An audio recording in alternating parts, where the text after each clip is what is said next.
இந்த கிளாஸில் நம்ம பாடி ஃப்ளூயிட்ஸ் அண்ட் சர்க்குலேஷன் பற்றி பார்ப்போம். பாடி ஃப்ளூயிட்ஸ் அண்ட் சர்க்குலேஷன்னா என்ன சொல்லுவோம்? ஹார்ட்டுக்கு ரிலேட்டடானது. ஓகேங்களா? சர்க்குலேஷன்னா நம்ம ஹார்ட்டில் 4 சேம்பர் இருக்குது, அதில் சர்க்குலேஷன் நடக்குது அப்படின்னு சொல்கிறது. பாடி ஃப்ளூயிட்ஸ் என்ன சொல்லுவோம்? என்னென்ன பாடி ஃப்ளூயிட்ஸ் இருக்குது நம்மதில்? ஃபார் எக்ஸாம்பிள் சலிவாங்கிறது one type of body fluid தான். அதுக்கப்புறம் செம்மண்ங்கிறது one type of body fluid தான். யூரின் ட்ராக்டில் இருக்கிற mucus, reproductive tract mucus, respiratory ட்ராக்டோடைய மியூக்கஸ், இது எல்லாமே பாடி ஃப்ளூயிட்ஸ் தான். அப்புறம் நம்ம பஸ்ஸு, அதுக்கப்புறம் அசைட்டிஸ், அது மாதிரி ஃப்ளூயிடு, எடிமா, அது எல்லாமே பாடி ஃப்ளூயிட்ஸ் தான். இங்கே மெயினாக நம்ம பாடி ஃப்ளூயிட்ஸ் என்ன பார்க்குறோம்னு பார்த்தீங்கன்னா பிளட். ஸோ பிளட்டில் உங்களுக்கு என்ன தெரியும்? பிளட்னா ஆர்பிசி டபிள்யூபிசி இருக்குதுன்னு தெரியுமா? ஸோ அதில் பிளட்டில் பொதுவாக 2 இருக்குது. அதாவது பிளாஸ்மான்னு ஒன்று இருக்குது, இன்னொன்று ஃபார்ம்டு எலமெண்ட்ஸ்னு ஒன்று இருக்குது.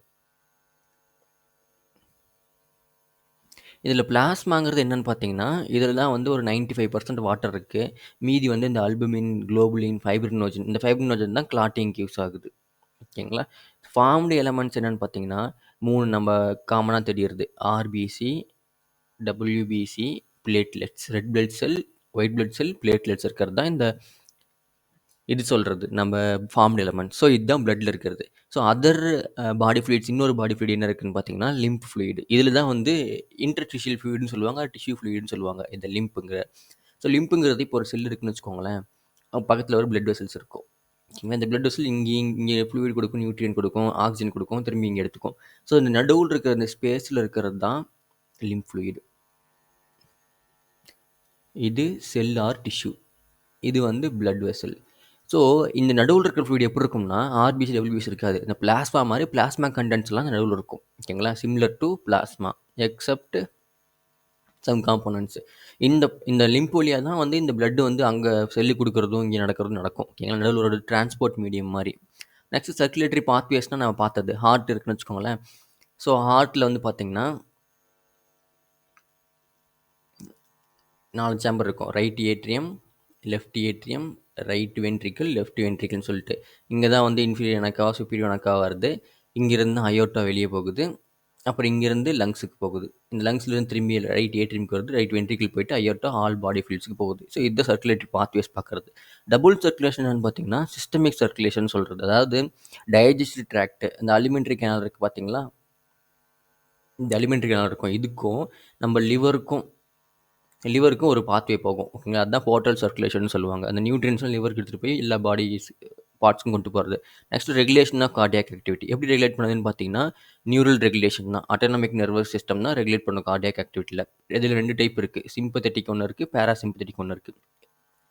ஏஎன்எஸ் அட்டாமிக் நர்வஸ் சிஸ்டமில் சிம்பத்தட்டிக் ஒன்று இருக்குது, பேராசிம்பத்தட்டிக் ஒன்று இருக்குது. சிம்பத்தட்டிக்னா ஹார்ட் ரேட்டை இன்க்ரீஸ் பண்ணும், கான்ட்ராக்ஷன் இன்க்ரீஸ் பண்ணணும், ஸ்ட்ரென்த் ஆஃப் கான்ட்ராக்ஷன், அப்போ கார்டியாக் அவுட்புட்டை இன்க்ரீஸ் பண்ணும். ஓகேங்களா? பேராசிம்பத்திக்னா ஹார்ட் ரேட் டிக்ரீஸ் பண்ணணும். அது ஒன்று ஞாபகம் வச்சுக்கோங்க. ரிலாக்ஸ் பண்ணுறது. அவ்வளோதான். அப்புறம் டிசார்டர்ஸ், என்னென்ன பிரச்சனை வரும் கார்டியாக் சர்க்குலேட்டரி சிஸ்டமில் அப்படின்னு சொல்லி பார்க்குறோம். ஸோ பிளட்டுங்கிறது காமனான ஃப்ளூயிடு. லிம்புங்கிறது இந்த பிளட்லேருந்து டிஷ்யூக்கு போகிற நடுவில் இருக்குது lymph fluid. So blood is a special connective tissue. என்ன இருக்குது? ஃப்ளூயிட் மேட்ரிக்ஸ் இருக்குது, பிளாஸ்மா, ஃபார்ம்டு எலமெண்ட்ஸ். ஓகேங்களா? ஃப்ளூயிட் மேட்ரிக்ஸ் எக்ஸ்ட்ரா ஒன்று இருக்குது. பிளாஸ்மாங்கிறது பார்த்தீங்கன்னா 90 to 92% வாட்டர் இருக்குது. மீதி இருக்கிறதா 6 to 8% ப்ரோட்டீன் இருக்குது. ஸோ பிளட்டில் பார்த்தீங்கன்னா 2ஆக பிரிக்கலாம். ஃப்ளூயிட் மேட்ரிக்ஸ் கொஞ்சம் இருக்குன்னு வச்சுக்கோங்களேன். 3ஆக பிரித்தோம்னா கொஞ்சமான ஃப்ளூயிட் மேட்ரிக்ஸ் இருக்கும், அது அப்படியே டிஸ்பர்ஸ் ஆகிருக்கும். அடுத்து என்னென்னு பார்த்தீங்கன்னா பிளாஸ்மா, அப்புறம் ஃபார்ம்டு எலமெண்ட்ஸ். இந்த ஃபார்ம்டு எலமெண்ட்ஸ் தான் ஆர்பிசி டபிள்யூபிசி பார்த்தோம். இந்த பிளாஸ்மாவில் தான் பிளாஸ்மாங்கிறது 50% இருக்குது. இந்த பிளட்டில் 55% பிளட் பிளாஸ்மா, 45% ஃபார்ம்டு எலமெண்ட்ஸு. இதில் மீதி இருக்கும் ஆர்பிசி, டபிள்யூபிசி, பிளேட்லெட்ஸ்ன்னு சொல்லிட்டு. இந்த பிளாஸ்மாலக்குள்ளே பார்த்தீங்கன்னா 95% வாட்டரு, மீதி இருக்கிற 5% தான் வந்து நம்ம ப்ரோட்டீன்ஸ் இருக்கும். இந்த ப்ரோட்டீன்ஸில் 3 இருக்குது. ஆல்புமின், குளோபுலின், ஃபைப்ரினோஜன் சொல்லிட்டு. Fibrinogen, globulin, albumin. இதில் அல்புமினில் தான் அதிகமாக இருக்கும், மேக்ஸிமமாக இருக்கும். குளோபுலின் அதோட கம்மி, ஃபைப்ரினோஜன் அதோட கம்மி. இந்த ஃபைப்ரினோஜன் தான் கிளாட்டுக்கு, ஃபைப்ரின் த்ரெட் மாதிரி ஃபார்ம் ஆகி எங்கேயாச்சும் புண்ணு அணிச்சில் தான் கிளாட்டாக ஃபார்ம் ஆகும். So plasma is straw coloured, இதெல்லாம் கேட்பாங்க. Viscous fluid consisting 50%. 90 to 93% of plasma வந்து வாட்டர் தான். ப்ரோட்டீன்ஸ் வந்து 6 to 8% இருக்கும். நம்ம சொன்னது தான். அந்த ப்ரோட்டீன் என்னவாக இருக்கலாம்? Fibrinogen, globulin, albumin. இதுதான் 3 மேஜராக இருக்கலாம். இந்த ஃபைப்ரினோஜன் தான் கோகுலேஷன் ஆர் கிளாட்டிங்க்கு, பிளட் கிளாட்டிங் யூஸ் ஆகும். இந்த குளோபுலின் எதுக்கு யூஸ் ஆகும்னு பார்த்தீங்கன்னா டிஃபென்ஸ் மெக்கானிசம்ஸ், அதாவது இம்யூனோகுளோபுலின் ஃபார்ம் ஆகிறதுக்குலாம் யூஸ் ஆகும். இம்யூனோகுளோபின்னா இம்யூனிட்டி கொடுக்கும் நம்மளுக்கு. ஓகேங்களா? ஒவ்வொரு டிசீஸ்க்கு ஏற்ற மாதிரி டிஃப்ரெண்ட் டிஃப்ரெண்ட் இம்யூனோகுளோபின் ஃபார்ம் ஆகும். அந்த இம்யூனிட்டி கொடுக்கும். அந்த அல்புமின்ஸ் என்ன பண்ணும்? ஆஸ்மாட்டிக் பேலன்ஸை மெயின்டைன் பண்ணும். ரொம்ப ஸ்மாலஸ்ட் மாலிகுல நெகட்டிவ் சார்ஜ் இருக்கிறதுக்கு ஆஸ்மாட்டிக் பேலன்ஸை மெயின்டைன் பண்ணணும். பிளாஸ்மா இது தவிர்த்து பிளாஸ்மாவில் நிறைய மினரல்ஸும் இருக்கும். Sodium, calcium, magnesium, bicarbonate, chlorine நிறைய இருக்குது. ஓகேங்களா? அப்புறம் குளுக்கோஸ், அமினோ ஆசிட், லிப்பிட்ஸ் இது எல்லாமே பிளாஸ்மாவில் இருக்கும். இந்த கோகுலேஷன் கிளாட்டிங்க்கு யூஸ் ஆகிற ஃபேக்டர் தான் வந்து இன்ஆக்டிவ் ஃபார்மில் இருக்கும். ஓகேங்களா? எப்போ ஆக்டிவாக மாறும்னா, இப்போ புண்ணானுச்சு இல்லை ஒரு பிளேக் பிளட் வெசல்ஸில் ஒரு சின்ன எண்டோத்தீலியல் இன்ஜூரி, இங்கே ஒரு இன்ஜூரி பிளட் வெசல்னா மூணு இருக்கும். எண்டோத்தீலியம், நடுவில் பேஸ்மெண்ட் பண்ணி எபித்தீலியம், அது மாதிரி எண்டோத்தீலியம்னா இன்னர் ஸ்ட்ரக்சர். ஸோ அந்த இன்னர் லேயரில் ஒரு பிரச்சனை அப்படின்னா உடனே கிளாட் ஆக ஆரம்பிச்சிடும். எங்கெங்கெல்லாம் இன்ஜுரி ஆகுதோ அங்கெல்லாம் கிளாட் ஆக ஆரம்பிச்சிடும். ஸோ அது வரைக்கும் அந்த இன்ஆக்டிவாக தான் இருக்கும். எப்போ பிரச்சனை வருதோ அங்கே ஆக்டிவாக மாறிடும். அது plasma without clotting factor is called serum. சரி, ஞாபகம் வச்சுக்கோங்க. இப்போ நீங்கள் பிளட்டை வந்து ஒரு டியூப்பில் கலெக்ட் பண்ணுறீங்க அப்படின்னா, இப்போ இந்த டியூப்பில் பொதுவாகவே சாதாரண டியூப், இந்த டியூப்பில் எதுவுமே ஆட் ஆகலை அப்படின்னா கிளாஸ் பிளட்டை வெளியே எடுத்தால் கிளாட் ஆகிடும். அதாவது திருகியாக ஃபார்ம் ஆகுது, இல்லை அதை கிளாட்டிங்னு சொல்லுவாங்க. கோகுலேஷன் சொல்கிறது. ஸோ இப்போ வந்து பிளட்டு கொண்டு வரும்போது ஃபார்ம் ஆகிடும். அப்போ கிளாட் ஆகி கீழே கிடக்கும். மேலே கொஞ்சம் ஃப்ளூயிட் இருக்கும். ஓகேங்களா? அதுதான் சீரம். இது வந்து பிளாஸ்மாவோட வித் கிளாட்டிங் ஃபேக்டர். ஓகேங்களா? இப்போ நார்மலாக பிளட் எடுத்து பார்த்தீங்கன்னா அதில் ஆர்பிசி, டபிள்யூபிசி எல்லாமே இருக்கும். பிளாஸ்மா இருக்கும், plus clotting factor. Clotting factor பிளாஸ்மாக்குள்ளே இருக்கும். இந்த பிளாஸ்மா அந்த கிளாட்டிங் ஃபேக்டர்லாம் கிளாட் ஆயிடுச்சு அப்படின்னா அந்த கிளாட்டிங் ஃபேக்டரில் யூஸ் ஆயிடுச்சு. மீதி இருக்கிற இந்த கலர்லெஸ் ஃப்ளூயிடு, கலர்லெஸ்ன்னு இல்லை, இருக்கிற ஃப்ளூயிடு தான் வந்து பார்த்தீங்கன்னா சீரம்னு சொல்லுவாங்க. ஓகேங்களா? மெயின்லி கலர்லெஸ்ஸாக வரும். அந்த சீரம்னா என்ன அர்த்தம்? Plasma minus clotting factors R coagulation factors சொல்லலாம். இந்த கொஷின்லையும் கன்ஃபியூஸ் ஆகாதீங்க. நெக்ஸ்ட் பார்த்தீங்கன்னா ஃபார்ம்டு எலிமெண்ட்ஸ். ஃபார்ம்டு எலிமெண்ட்ஸ் என்ன இருக்குன்னு பார்த்தோம்? ஆர்பிசி, எரித்ரோசைட்ஸ் இருக்குன்னு பார்த்தோம். டபிள்யூபிசி அப்புறம் பிளேட்லெட்ஸ் இருக்குன்னு பார்த்துருந்தோம். டபிள்யூபிசி அப்புறம் கீழே பிளேட்லெட்ஸ் இருக்கும். ஸோ இப்போ டபிள்யூபிசி, ஆர்பிசி, பிளேட்லெட்ஸா? ஸோ இதுதான் 45% இருக்கும் பிளட்டில். ஸோ இந்த ஆர்பிசிங்கிறது பார்த்தீங்கன்னா பைகான்வெக்ஸ் ஷேப் இருக்குமா? இந்த பைகான்கேவ் ஷேப் இருக்கும். இதில் பார்த்தீங்கன்னா ஹீமோகுளோபின் இருக்கும், பேலாக இருக்கும். இதில் நோ நியூக்ளியஸ். ஓகேங்களா? நோ நியூக்ளியஸ் இருக்காது. ஹீமோகுளோபின் இதுதான் வந்து பார்த்தீங்கன்னா இப்படி பார்த்துருப்பீங்க. அதான் இப்படி இருக்கும். நம்ம இப்படி பார்த்தோம்னா பைகான்கேவ் ஷேப்பில். இதில் தான் ஓட்டு வந்து கேரி பண்ணும். ரெட் கலரில் இருக்கும் due to the pigment haemoglobin. ஓகேங்களா? ஸோ மோஸ்ட் அப்டண்ட்டாக இருக்கும். நம்ம நார்மல் ரேஞ்ச் பார்த்தீங்கன்னா 5.5 மில்லியன், 5 மில்லியன் டு 5.5 மில்லியன் இருக்கும். மேலுக்கு இல்லை ஃபீமேலுக்கு வேரி ஆகும். ஃபீமேலுக்கு கொஞ்சம் கம்மியாக இருக்குன்னு வச்சுக்கோங்களேன். RPCs are formed in the red phone மேரோ in adults. அதாவது போன் மேரோ இருக்கும். போன் மேரோனா இதில் தான் வந்து ப்ரிமிட்டிவ் செல்ஸ், ஸ்டெம் செல்ஸ்லாம் இருக்கும். அங்கேருந்து தான் நம்ம எல்லா ஆர்பிசியும் ஃபார்ம் ஆகும். இப்போ ஆர்பிசி 120 டேஸ் தான் உயிர் வாழும். அதுக்கப்புறம் ஸ்ப்ளீனில் போயிட்டு டெத் ஆகிடுன்னு வச்சுக்கோங்களேன். அப்போ மறுபடியும் ஆர்பிசி ஃபார்ம் ஆகும். அப்போ போன் மேரோ தான் ஃபார்ம் ஆகும். குழந்தையா இருக்கும்போது நம்ம ஃபீமர் பார்த்தீங்களா, தையில் இருக்கிற பெரிய போன், நீங்கள் இப்படி பார்த்துருப்பீங்க, பெரிய போன்னு சொல்லிட்டு. இதில் இருக்குது இங்கே தான் போன் மேரோ இருக்கும். அதுலேருந்து கண்டினியூஸாக பிளட் ஃபார்ம் ஆகிட்டே இருக்கும். ஓகேங்களா? ஆர்பிசி, டபிள்யூபிசி, பிளேட்லெட் எல்லாமே ஃபார்ம் ஆகும். எல்லாம் கொஞ்சம் கொஞ்சம் நாளாக செத்து போயிடும். அதனால் ஆனால் இப்போ நம்ம வயசாக அடல்ட்டில் பார்த்தீங்கன்னா இந்த ஸ்டெர்னம் இருக்கும். நம்ம நெஞ்சில் ஒரு எலும்பு இருக்கும் தெரியுங்களா? இப்படி இருக்குமே, அதெல்லாம் ஃபார்ம் ஆகும். அப்புறம் ஸ்கேப்புலா, அது மாதிரி வெவ்வேறு இடத்துல ஃபார்ம் ஆகும். ஓகேங்களா? இதில் இருக்கும். ஓகேங்களா? ஸோ இதுதான் இம்யூன் செல்ஸ், பிளட் செல்ஸ் எல்லாம் லீகோசைட்ஸ், டபிள்யூபிசியில் தான் இம்யூன் செல்ஸ் தான் ஃபார்ம் ஆகும். அதுவும் இதில் தான் ஃபார்ம் ஆகும். போன் மேலே ஃபார்ம் ஆகுது. RBC are devoid of nucleus கிடையாது. பைகான்கேவ் ஷேப் இருக்குது. ரெட் கலர் இருக்கும். அயன் கண்டெய்னிங் காம்ப்ளெக்ஸ் ஹீமோகுளோபின் இருக்கிறதுனால கலர் வந்து name of the cells colour தான் ரெட்னு சொல்கிறாங்க. ஒரு ஹெல்த்தி இண்டிவிஜுவலில் 12 to 16 கிராம் ஆஃப் ஹீமோகுளோபின் எடுத்து பார்த்தீங்கன்னா, அதாவது 100 ml ஒரு 100 ml பிளட் எடுத்து பார்த்தீங்கன்னா அதில் 12 to 16 கிராம் இருக்கும் ஹீமோகுளோபின் மட்டும். இது கம்மியாக போனுச்சுன்னா அனிமியான்னு சொல்லுவாங்க. This molecules play significant role in transportation of respiratory gas. ஆமாம், O2 CO2 தான் இது மெயினாக இதில் தான் போகும். ஆர்பிசியில் தான். ஆர்பிசிஸ் வந்து ஆவரேஜ் லைஃப் ஸ்பென் 120 டேஸ், அப்புறம் செத்து போயிடும் ஸ்ப்ளீனில். அது கிரேவியர் ஆஃப் ஆர்பிசின்னு சொல்லுவாங்க. Next leucocytes are known as white blood செல்ஸ்னு சொல்லுவாங்க. இதெல்லாம் colourless due to lack of haemoglobin. Haemoglobin இருக்காது. ஓகேங்களா? அதான் கலர்லெஸ்ன்னு சொல்கிறாங்க. They are nucleated with nucleus. So leucocytes இந்த ஒயிட் பிளட் செல்ஸில் பார்த்தீங்கன்னா 8 டைப் இருக்குது, 5 டைப் இருக்குது. அது ஈஸ்னோஃபில், நியூட்ரோஃபில், பேசோஃபில். இது ரெண்டும் சேர்த்து லிம்போசைட்ஸ்னு சொல்லுவாங்க. அதில் 2 type, T lymphocytes, B lymphocytes, அப்புறம் மோனோசைட். டி லிம்போசைட்ஸ்னால் தைராய்ட்லேருந்து மெச்சூர் ஆகிறது. பி லிம்போசைட்ஸ்னால் போன் மேரோலேருந்து மெச்சூர் ஆகிறது. தைராய்டு, இது போன் மேரோ. அதாவது லிம்போய்டு ஆர்கன்ஸ்லாம் கேள்விப்பட்டிருப்பீங்க. எப்படின்னா இப்போ வந்து போன் மேரோ இருக்குன்னு பார்த்தீங்கன்னு வச்சுக்கோங்களேன். இந்த போன் மேரோ இங்கேருந்து வந்து செல்ஸ் வருது. ஒரு லிம்போசைட்ஸ்னு ஒரு செல் வருதுன்னு வச்சுக்கோங்களேன். இங்கேருந்து எல்லாமே செக்ரீட் ஆகும். அப்போ லிம்போசைட்ஸ்னு செல் வருது. இது என்ன பண்ணும், ஒரு இடத்துல தைராய்டு இருக்கும். இதுதான் தைராய்டு அப்படின்னு பார்த்தீங்கன்னா, இந்த லிம்போசைட்ஸ் வந்து தைராய்டுக்கு போகும். தைராய்டுலேருந்து அது போய் இந்த லிம்போசைட்ஸ்க்கு என்ன வேலை பண்ணணும், நீ இப்படிலாம் பண்ணணும், இப்படி இம்யூன் சிஸ்டம் கிரியேட் பண்ணணும் அப்படின்னு சொல்லிட்டு சென்சிட்டிவிட்டி கொடுக்குது, ட்ரிகர் பண்ணுது. அதுக்கு வந்து மெச்சுரேஷன் கொடுக்குது அப்படின்னா இங்கேருந்து வெளியே வரும். ஓகே, இங்கே போகிற சில லிம்போசைட்ஸ் வந்து பார்த்தீங்கன்னா இங்கேருந்து வெளியே வந்துச்சுன்னா அதுக்கு பேர் டி லிம்போசைட்ஸ் மெச்சூர் ஆகிறது. அங்கே போய் கொஞ்ச நாள் இருந்துட்டு மெச்சூர் ஆகிட்டு வருதுன்னா டி லிம்போசைட்ஸ். அதே இங்கே ப்ரொடியூஸ் ஆகிறது மறுபடியும் இங்கேயே போயிட்டு இங்கேருந்து வெளியே வருதுன்னா பி லிம்போசைட்ஸ். இங்கேயே மெச்சூர் ஆகி வருது பி லிம்போசைட்ஸ். மெச்சூர்னா எதுவும் இல்லை, அந்த செல்லுக்கு குறிப்பிட்ட ஆன்டிஜன், இந்த ஆன்டிஜன் தான் நீ அடிக்கணும், அடிச்சு கொள்ளணும் அப்படின்னு சொல்லி பேர் வந்துடும். இப்போ இந்த ஒரு ஆன்டிஜன் இருக்குன்னு வச்சுக்கோங்களேன். ஒரு ஆன்டிஜன் இருக்குன்னா இந்த ஆன்டிஜன் போய் சென்சிடைஸ் பண்ணிவிடும். ஸோ இந்த ஆன்டிஜன் சென்சிடைஸ் பண்ணால் இதுக்கேற்ற மாதிரி இது எப்படி அடிக்கலாம்னு சொல்லிட்டு இதுக்கேற்ற மாதிரி டிஃபென்ஸ் மெக்கானிசம் கிரியேட் பண்ணணும். ஸோ அதனால் வந்து அதான் மெச்சூர் ஆகுதுன்னு சொல்கிறாங்க, சென்சிடைஸ் ஆகிறது வித் த ஆன்டிஜன். ஸோ இப்படி தான் கான்செப்ட். ஓகேங்களா, அதில் டி லிம்போசைட்ஸ் பி லிம்போசைட்ஸ் வருது. நியூட்ரோஃபில் வந்து பார்த்தீங்க, இதில் பார்த்தீங்கன்னா இது 2 பார்த்தீங்கன்னா கிரானியூல்ஸே கிடையாது பாருங்க. No granules. எப்போ இது என்ன சொல்லலாம், ஏ கிரானுலோசைட்ஸ்னு சொல்லலாமா? ஓகேங்களா. ஸோ அப்போ இது மோனோசைட்டும் லிம்போசைட்டும். Lymphocyte monocytes R A granulocytes. பாருங்கள், கிரானுவல்ஸ் கிடையாது. ஆனால் இதில் பாருங்கள், இந்த மாதிரி இப்படி புள்ளி புள்ளியாக இருக்குது பார்த்தீங்களா, கிரானுவல். ஓகே, இதில் பாருங்கள் ப்ளூ கலரில் புள்ளி புள்ளியாக இருக்குது, இங்கே வந்து ஒரு பிங்க் கலரில் புள்ளி புள்ளியாக இருக்குது, இங்கே ரெட் கலரில் புள்ளி புள்ளியாக இருக்குது. ஸோ இது 3 வந்து கிரானுவல்ஸ் இருக்குது. அப்போ இது கிரானுலோசைட்ஸ்னு சொல்லுவாங்க. ஓகேங்களா. இந்த ப்ளூ கலரில் இருந்தால் அதுக்கு பேர் பேசோஃபிலிக். ப்ளூ கலரில் ஷைட் ஆகிறதெல்லாம் பேசோஃபிலிக். Example nucleus. அப்புறம் இது ஃபுல்லாகவே ப்ளூ கலரில் இருக்குது. இங்கே பாருங்கள், நியூக்ளியஸ் மட்டும் ப்ளூ கலர் இருக்குது. அப்புறம் நியூட்ரோஃபில். நியூட்ரோஃபில்ல பார்த்தீங்கன்னா இங்கே 3 லோப்ஸ் இருக்குது, 3 லோப்ஸ். 2 to 3 ஆர் 4 லோப்ஸ் கூட இருக்கலாம் நியூட்ரோஃபில்ஸில். பேசோஃபில்ஸில் பார்த்தீங்கன்னு வச்சுக்கோங்களேன், எஸ் ஷேப்டு இருக்கும். அது உள்ளார இருக்கிற நியூக்ளியஸ் வந்து இப்படி எஸ் ஷேப்டு இருக்கும், இப்படி இருக்கும் நியூக்ளியஸ். இந்த ஈஸ்னோஃபில்ஸ் பார்த்தீங்கன்னா இஎர்எம்எஃப் மாதிரி இப்படி ஒன்லி 2 தான் இருக்கும், 2 லோப் தான் இருக்கும். இது நடுவில் வந்து இது கனெக்ட் பண்ணுறது 2 லோப் தான் இருக்கும். லிம்போசைட்ஸ் இதெல்லாம் அப்படி கிடையாது. இப்படி முழுசு இங்கே ஃபுல்லாக இருக்கிறதெல்லாம் நியூக்ளியஸ் தான், இப்படி ஃபுல்லாக இருக்கும்.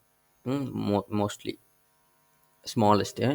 மோனோசைட்ஸ் தான் லார்ஜஸ்ட்டாக இருக்குது. லார்ஜஸ்ட்டில் இதுலேயும் நியூக்ளியஸ் அதே மாதிரி தான் ஃபுல்லாக இருக்கும். இதில் லோபு அப்படிலாம் பிரிக்க தேவையில்ல, அப்படியே இருந்துச்சுன்னா ஃபுல்லாக இருக்கும். நெக்ஸ்ட் ஆர்பிஎஸில் நோ நியூக்ளியஸ். நான் முன்ன பார்த்தது பிளேட்லெட்ஸுங்கிறது நோ நியூக்ளியஸ். இது என்ன பண்ணணும்னா, இந்த பிளேட்லெட்ஸ் எப்படி ஃபார்ம் ஆகும்னா பெருசாக ஒன்று இருக்கும், இது நியூக்ளியஸோடு இருக்கும். இதுதான் மெகா கேரியோசைட்ஸ்னு சொல்லுவாங்க. பிளேட்ஸோடைய ப்ரீகர்சர். ஸ்டெம் செல்ஸ் வந்து ஃபார்ம் ஆகிறது. இதிலிருந்து என்ன பண்ணும், ஒரு சின்ன ஃப்ராக்மெண்ட்டாக வெளியிடும். இங்கேருந்து ஃப்ராக்மெண்ட் தனியாக பிரிஞ்சுட்டு வரும். இங்கேருந்து ஃப்ராக்மெண்ட் அப்படியே தனி ஃப்ராக்மெண்ட்டாக கிரியேட் ஆகுமா, அதுதான் நியூக்ளியஸ் கிரியேட் ஆகுது. நியூக்ளியஸ் தனியாக இருக்கும், வெளியில் இருக்கிற சைட்டோபிளாஸ்மிக் ஃப்ராக்மெண்ட் தான் சின்ன சின்ன ஃப்ராக்மெண்ட்டாக வரும். அதுதான் பிளாட்லெட்டாக கன்வெர்ட் ஆகும். அதாவது ஏ நியூக்ளியர் ஃப்ராக்மெண்ட்ஸ் ஆஃப் மெகா கேரியோசைட்ஸ் தான் நியூக்ளியஸ், சாரி பிளேட்லெட்ஸு. ஓகேங்களா. ஸோ இதில் லைட்டாக தெரிஞ்சுக்கோங்க. ஸோ அவ்வளோதான். இப்போ நம்ம டபிள்யூபிசியில் பார்ப்போம். ஸோ டபிள்யூபிசியில் வந்து பார்த்தீங்கன்னா ஒரு 6000 ஆர் 4000 to 10,000 ரேஞ்ச் இருக்கலாம். இங்கே என்ன கொடுத்துருக்காங்க, they are nucleated and are little lesser in number when averages 6000 to 8000 cells இருக்கலாம் ஒரு கியூபிக் மில்லிமீட்டருக்கு பிளட்டில். லிக்யோசைட்ஸ் எல்லாம் ஷார்ட் லிவ்டு, ஒரு 7 நாள் தான் உயிரோடு இருக்கும். 2 கேட்டகரி இருக்குது, கிரானுலோசைட்ஸ், ஏ கிரானுலோசைட்ஸ். நான் பிரிச்ச மாற கிரானுல்ஸ் இருந்தால் அது கிரானுலோசைட்ஸ், நியூட்ரோஃபில், ஈஸ்னோஃபில், பேசோஃபில். கிரானுல்ஸ் இல்லைன்னா அது லிம்போசைட்ஸ், மோனோசைட்ஸ், ஏ கிரானுலோசைட்ஸ். நியூட்ரோஃபில்ஸ் தான் மோஸ்ட் அபுடண்ட்டாக இருக்கும், 65% இருக்கும். இதெல்லாம் உங்களுக்கு தேவை. இது வந்து 60 to 65%. மேட்ச் த ஃபாலோயிங்ல கேட்பாங்க. பேசோஃபில் இருக்கவே இருக்காது மோஸ்ட்லி. அப்போ என்ன அர்த்தம், அது 0.5 to 1% தான் இருக்கும். அதுக்கப்புறம் நியூட்ரோஃபிலுக்கு அடுத்தது என்ன இருக்கும்னா மோனோசைட்ஸ் இருக்கும். மோனோசைட்ஸ் எவ்வளோ இருக்குது, 6 to 8% இருக்குது. ஓகேங்களா. லிம்போசைட்ஸ், ஈஸ்னோஃபில்ஸ் 2 to 3% இருக்குது. அவ்வளோதான். இது மாதிரி நீங்கள் எல்லாத்தையும் ஞாபகம் வச்சுக்கணும், மேட்ச் த ஃபாலோயிங்ல கேட்பாங்க. So most abundant neutrophil.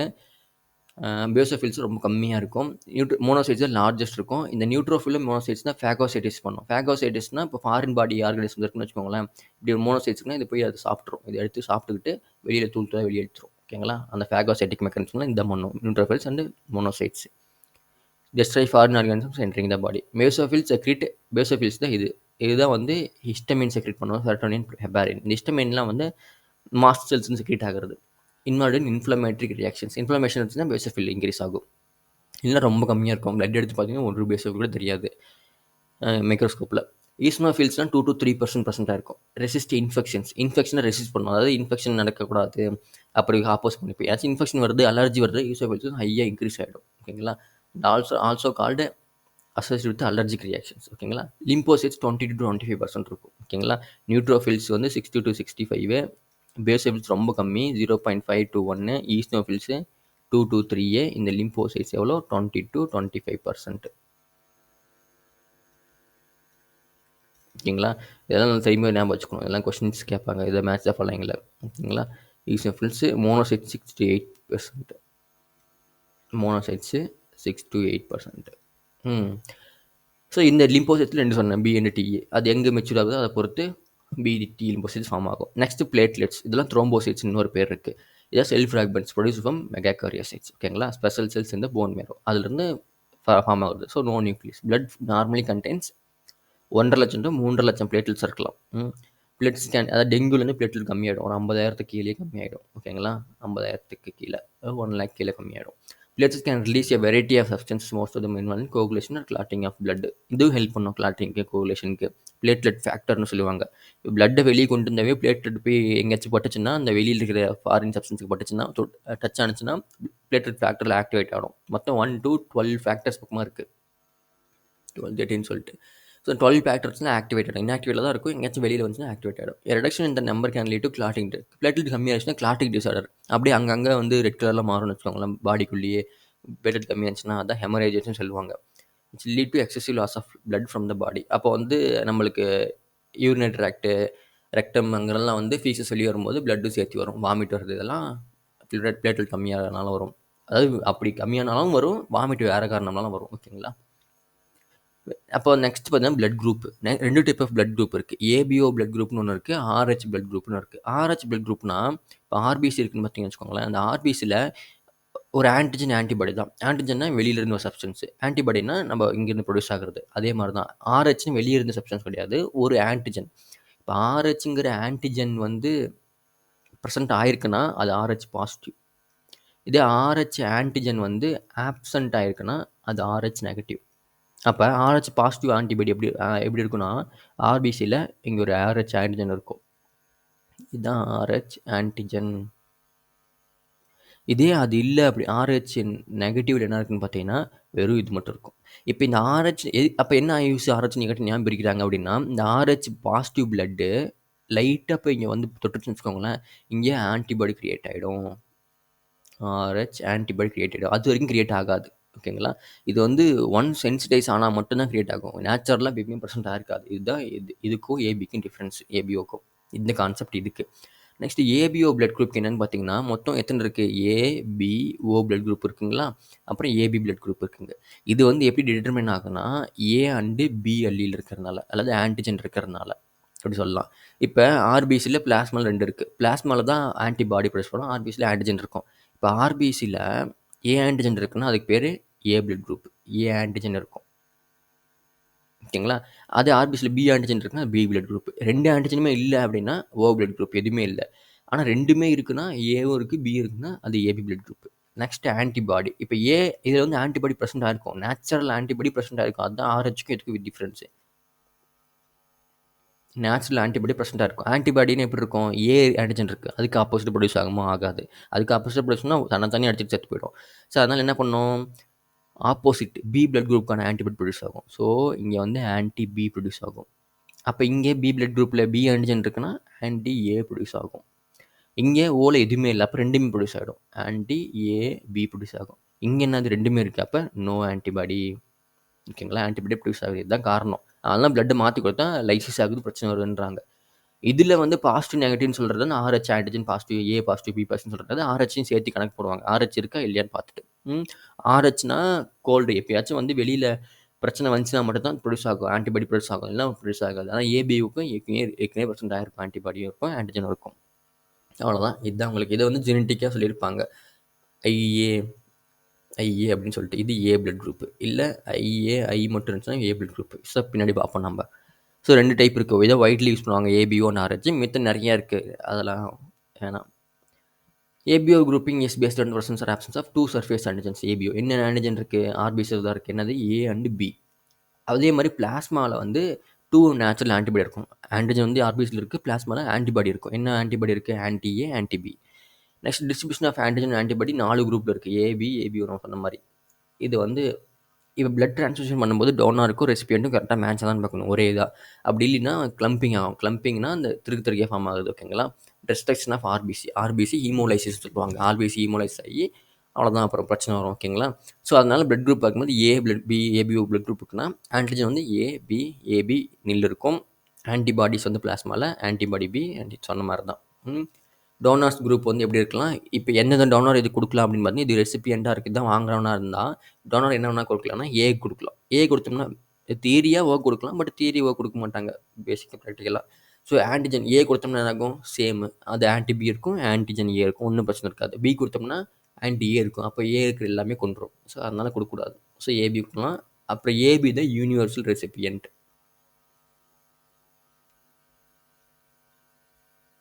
ஓகேங்களா? அப்புறம் ஓங்கிறது யூனிவர்சல் டோனர்.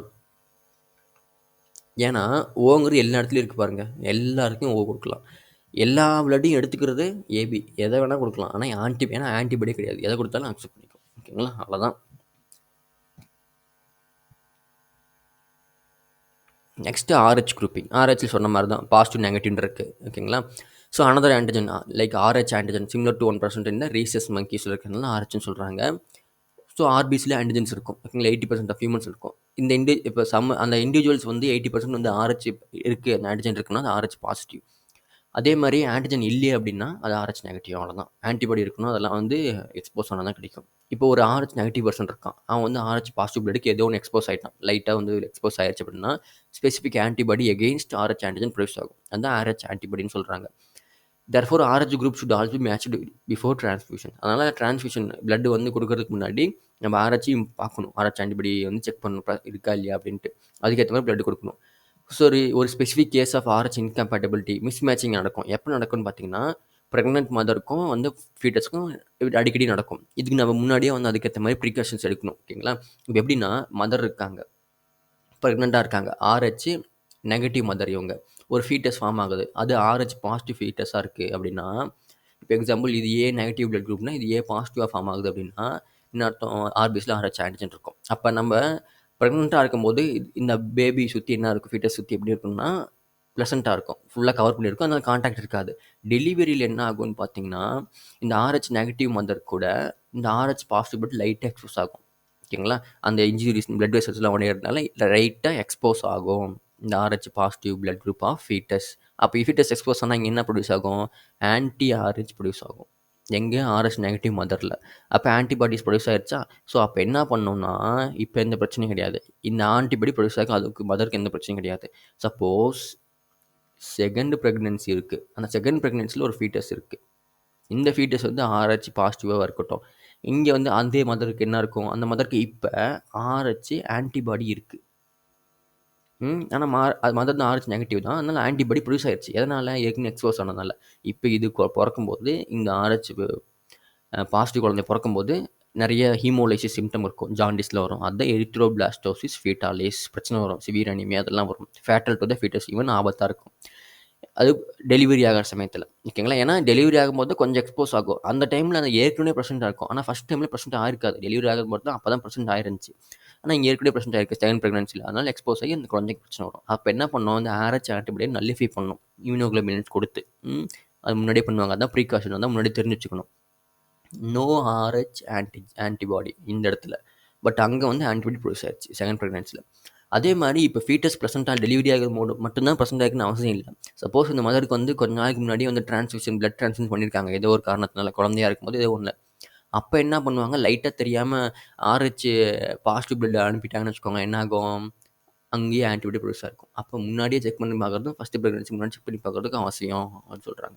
அவங்க புக்கில் என்ன கொடுத்துருக்காங்களோ அதை படிச்சுக்கோங்க, இது out of the topic. So அவ்வளோதான், இதுதான் கான்செப்ட். ஆர்ஹெச் நெகட்டிவ் பிளட் வந்திருக்காங்க, ஆர்ஹெச் பாசிட்டிவ் ஃபீட்டஸ் இருக்காங்க.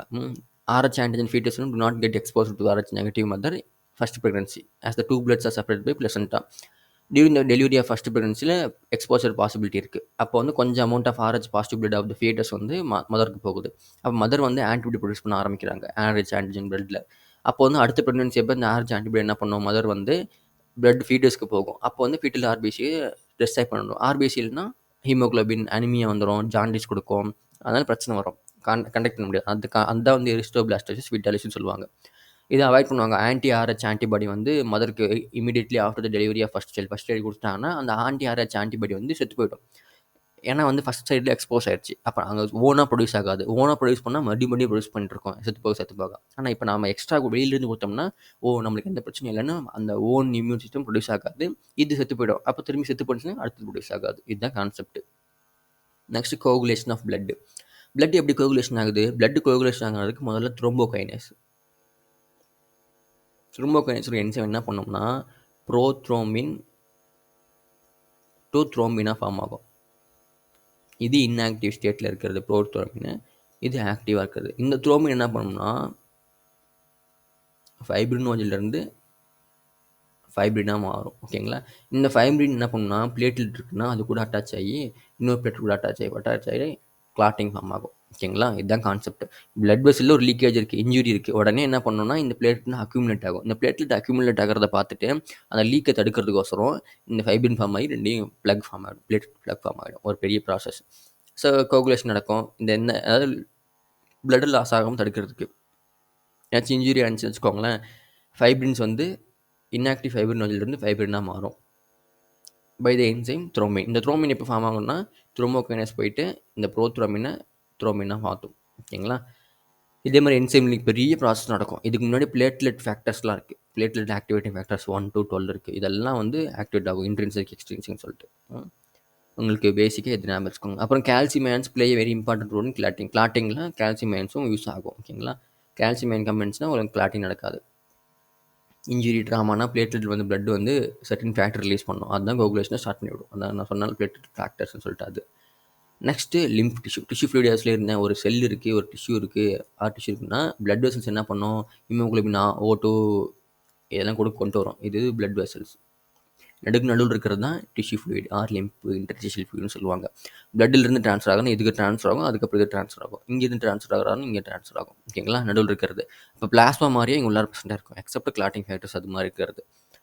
ஸோ கேப்லரிஸ் இந்த பிளட் கேப்லரிஸ் கூட சொல்லலாம். அதுக்கு டிஷ்யூக்கு நடுவில் இருக்கிற ஸ்பேஸ் தான் இது. So some water along the many small molecules. Small மாலிகூல்ஸ்லாம் இங்கே ட்ரான்ஸ்ஃபர் ஆகி போய் இந்த இன்டர்ஸ்டிஷியல் ஃப்ளூயிடில் டெபாசிட் ஆகிருக்கும்.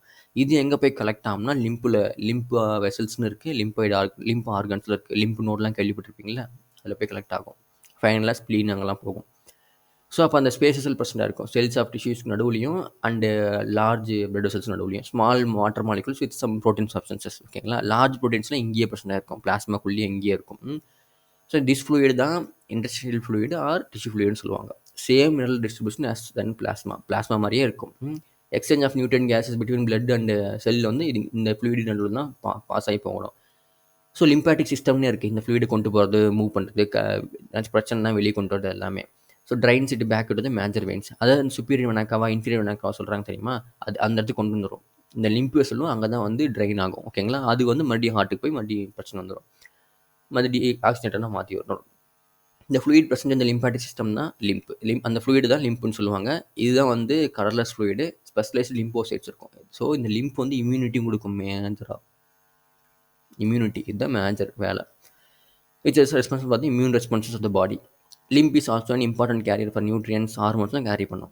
நம்ம குடலில் வந்து இன்டெஸ்டைனில் பார்த்தீங்கன்னு வச்சுக்கோங்களேன், லிம்ப் வெசல்ஸ் ஆர் லாக்டேல்ஸ்னு சொல்லுவாங்க. இந்த லாக்டேல்ஸ் ஆர் லிம்ப் வெசல்ஸ் இதுதான் வந்து என்ன பண்ணுன்னா ஃபேட்டை வந்து அப்சார்ப் இங்கே மட்டும் தான் நடக்கும். லிம்ப் வெசல் மட்டும் தான் ஃபேட் அப்சார்ப் ஆகும். நம்ம சாப்பிட்ற ஃபேட் எல்லாம் ஃபேஸ் அப்சார்ப்டு த்ரோ லிம்ப் இந்த லாக்டேல்ஸ் ப்ரெசென்ட் இந்த இன்டெஸ்டினல் வில்லை. ஓகேங்களா? இப்படி தான் இன்டெஸ்டின்ஸ் இருக்குன்னா வில்லை ப்ரெசென்ட்டாக இருக்கும். அதில் தான் லிம்ப் வெசல்ஸ் இருக்கும். லிம்ப் டக்ட் இங்கே போயிட்டு வரும். இது போயிட்டு வரும்போது இங்கே இருக்கிற ஃபேட் அப்படியே அப்சார்ப் பண்ணிட்டு வந்துடும். அவ்வளோதான். நெக்ஸ்ட்டு ப்ராசஸ் பார்த்தீங்கன்னா சர்க்குலேட்டரி காம்பனன்ட்ஸ். ஹார்ட் எப்படி இருக்குது, ஹார்ட்டில் எப்படி சர்க்குலேஷன் நடக்குது அப்படின்னு சொல்லி பார்க்குறது. ஸோ இதை நம்ம நெக்ஸ்ட் கிளாஸில் பார்ப்போம், சர்க்குலேட்டரி பாத்வேஸில்.